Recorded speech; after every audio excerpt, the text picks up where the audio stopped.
Hi there, I'm Jackie and I use sea glass to create art because I absolutely love sea glass. I love all the sizes and all the different shapes, and I love the way the light reflects through a sea glass piece when it's hanging in the window, and I really like the way the light reflects off a sea glass piece when you're looking at it from the front. But most of all, I like using sea glass because I love going to the beach. And when I'm at the beach, I get this feeling of peace and calm, and I collect sea glass if I can find it. And then when I bring my sea glass home and I'm using my sea glass in my art, I find that I get that feeling of peace and calm back again. So for me, it's all about the sea glass. So if you love sea glass as much as I do, today I'm going to totally indulge you. I'm going to show you a whole bunch of sea glass, and I'm going to show you some pictures of some of my favorite pieces of sea glass. So stay tuned for a slideshow at the end of this video.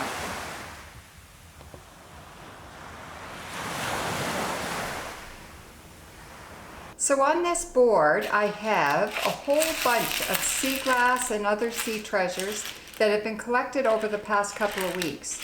What I do is I go down to the beach and I see what I can find, and I bring it home, rinse it, and toss it onto this board. And now it's time to sort it. It's really when I get sorting that I get a pretty good look at what I had. I'll show you what I have here after I've sorted it all. As you can see, I've got lots of sea pottery, so I'll pick out all the sea pottery and put those in a pile. I've got lots of rocks. So with the rocks, I usually sort the rocks into white rocks because I always pick up tons of white rocks. They're just so nice on our beach. And then I'll sort a pile of black rocks because I tend to get lots of those as well. And then other rocks. So anything that's kind of interesting, I think I might use in my art. I do end up carting quite a bit of stuff back down to the beach because I bring it up and it dries and it doesn't look as interesting. But I have lots of interesting finds and treasures here. And then I'll sort the sea glass. Lots of brown, mostly brown as you can tell, and lots of white, and then a fair amount of green, a few blue pieces. My blue pieces are a little bit precious. I don't get so many of them. And then I get pieces that look like something. Like here's a piece of blue that looks like the sail of a boat. It's not nicely finished. Typically I would throw a piece like that back, but because it looks like such a perfect sail, I know I'm going to use it as a sail in a boat. And here's another one that looks like the sail of a boat. So I'm going to set those aside and know that I'm going to use them for that. Here's the one that looks like full moon. This is the bottle bottom, a milk glass bottle bottom. So I'm going to set that one aside as well. And I get these holy rocks. They must say their prayers. They're very holy. And I always pick up a few pieces of driftwood. We have a ton of driftwood. But whenever I see a piece that looks small and kind of interesting and really well finished, that's kind of cool because it's a perfect square. It must have been from a lobster trap or something. And I'll pick those up because I think, oh, I'll find a place for those in my art. So that's this pile. What really strikes me about a pile of beach glass and sea treasures like this is that they're so ordinary. Like this is very ordinary, what we find on our beach.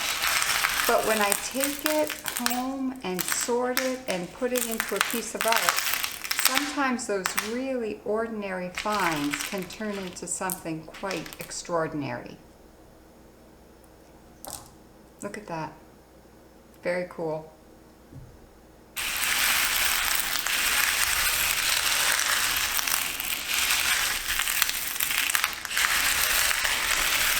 Now here's another board of sea glass treasures. And this is all sea glass that my mother gave to me. A lot of it is stuff she's collected this summer, and quite a bit of it is sea glass that she was just clearing out and she wanted to get rid of. So she gave me a lot of really good sea glass. In here there's a ton of very choice pieces of sea glass that she had in her collection.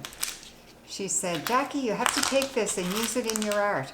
There's some really cool pottery pieces here.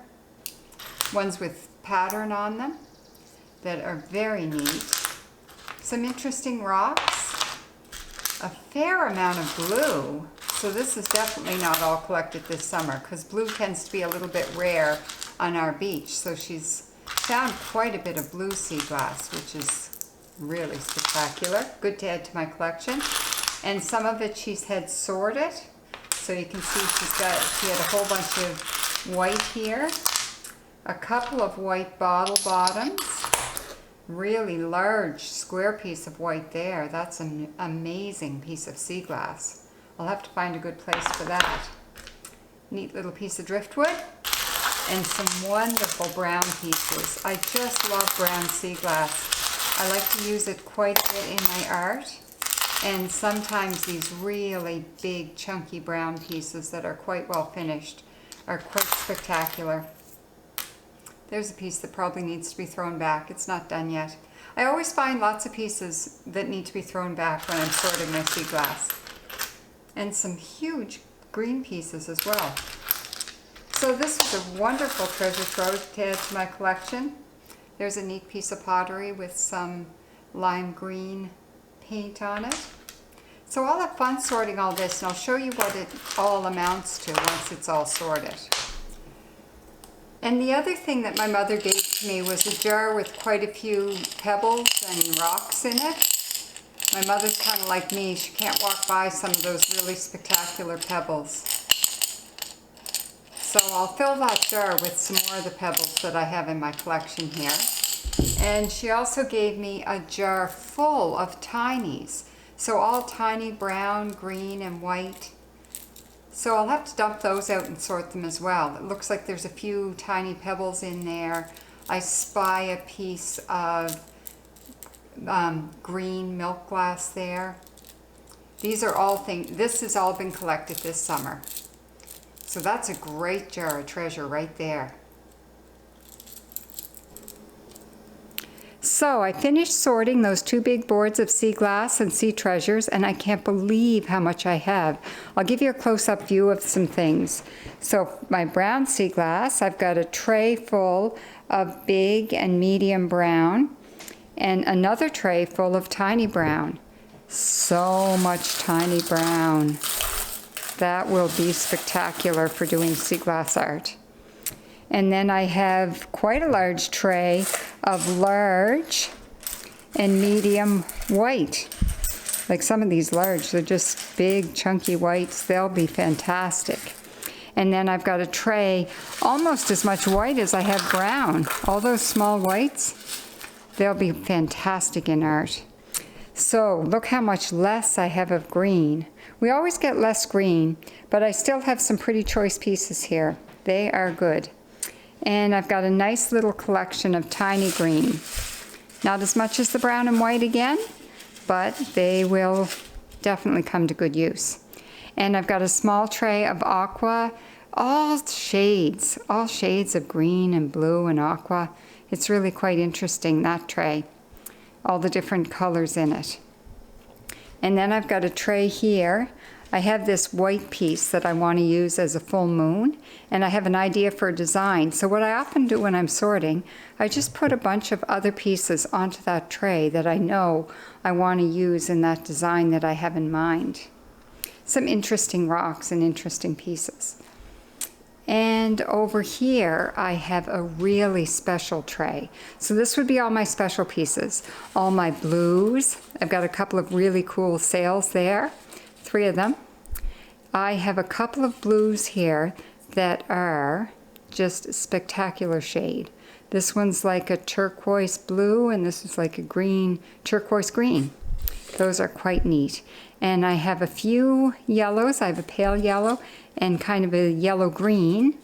This is a blue that it looks like a black, but if you hold it up to the light, you can see how it's a deep, deep blue. Spectacular piece of sea glass. And then I have some lavender here and some interesting whites, and I've got milk glass, some white milk glass, some green milk glass, and even a tiny little piece of blue milk glass. Interesting pieces. And then I've got a few pieces of driftwood. I haven't been collecting too many of those, but I have a few interesting ones. And I've got all this petrified wood and the holy rocks. If you ever see a rock with a hole in it, pick it up. It's called a hagstone. Google it. It's so interesting. The myths and the mystic ideas that go behind hagstones. But they are a sign of good luck. You can ward off the evil eye if you pick up a hagstone. And then I've got a tray with so much sea pottery. This is mostly the white sea pottery.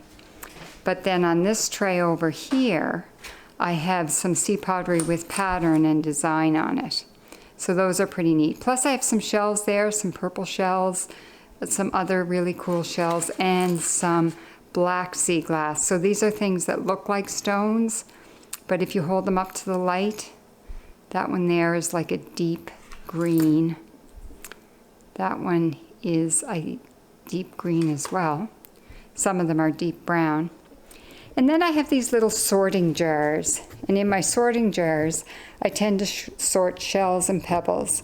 So I have some blue mussel shells and some round shells, white pebbles, black pebbles, and other tiny pebbles. And then I have a jar of rocks that are a little bit bigger than pebbles. So overall, I have quite a collection. Now that's a lot of sea glass. It's a very large jar. And you can see if you look closely, there's some special pieces. There's a red one and some blue, lots of green and white and brown and aqua. That is quite a collection there. It's not mine. So I'm going to show you a table full of really special sea glass here. This is at my sister's cottage. She's got a container here with brown and green and white. And this tray are all sorts of special finds that were found just this summer. Really cool. Some petrified wood there. That little green piece that says up is from a 7-Up bottle. A lot of really beautiful pieces of sea glass there, and shells and some driftwood. And here's another bowl full. Got some amazing pieces there. Check out that yellow. That's one of the most brilliant yellows I've ever seen. And that bottleneck. Very cool. And then there's another tray here. You can tell what her decor is. Decorate little bowls of sea glass everywhere. And shells and beach pines, driftwoods and shells there. Some more white and green and brown. And these centerpieces that are really quite lovely in wine glasses. With shells and candles. And there's a couple of other dishes full of sea glass. Quite amazing. Maybe this will give you a few ideas on how to display your sea glass.